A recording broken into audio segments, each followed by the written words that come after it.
চাহিদা থাকায় সাগরকন্যা কুয়াকাটা থেকে উৎপাদিত সামুদ্রিক বিভিন্ন শুটকির কদর দেশ জুড়ে। রপ্তানিও হচ্ছে এখানকার শুটকি। পর্যটন মৌসুমকে কেন্দ্র করে কুয়াকাটার আশেপাশে গড়ে উঠেছে বেশ কয়েকটি অস্থায়ী শুটকি পল্লী।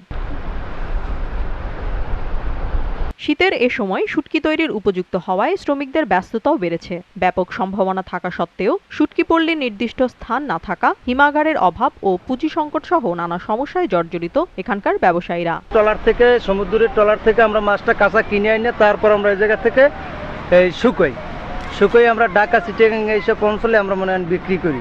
আমরা নিজেরাই শুটকি করি, অনেক ভালো তরতাজা মাছ, কোনো মেডিসিন নেই। সরকার এই ধরনের কোনো লোন টোন বা কোনো সাহায্য সহানুভূতি করতো, তাহলে আমাদের ব্যবসাটা আর কি আরো একটু ভালো চলতো। ব্যাংক থেকে অল্প সুদে পর্যাপ্ত ঋণ সুবিধা পাওয়া সহ স্থায়ী বাজার সৃষ্টি করা গেলে কয়েক হাজার জেলে পরিবারের স্থায়ী কর্মসংস্থানের সুযোগ সৃষ্টি হবে। শুটকি শিল্পের সাথে যারা জড়িত সেই জেলেবৃন্দ এবং ব্যবসায়ীবৃন্দর একটা বড় ধরনের আকুতি, একটা বড় ধরনের দাবি, তাদের কোনো নির্দিষ্ট স্থান নেই এবং শুটকি তৈরি করার জন্য একটা নির্দিষ্ট জায়গা যদি সরকার থেকে পেতে পারে তারা, তাহলে আমাদের এই সম্ভাবনাময় শিল্পটা বাংলাদেশের চাহিদা মিটিয়ে, ভোক্তাদের চাহিদা মিটিয়ে সারা পৃথিবীতে এই পণ্যটা রপ্তানি করে প্রচুর পরিমাণে বৈদেশিক মুদ্রা অর্জন করতে পারবেন। সরকারি সহায়তা পেলে আরও ব্যাপক হারে শুটকি উৎপাদন করে রপ্তানির মাধ্যমে প্রচুর বৈদেশিক মুদ্রা অর্জন করা সম্ভব। Tania Nasrin, GTV news.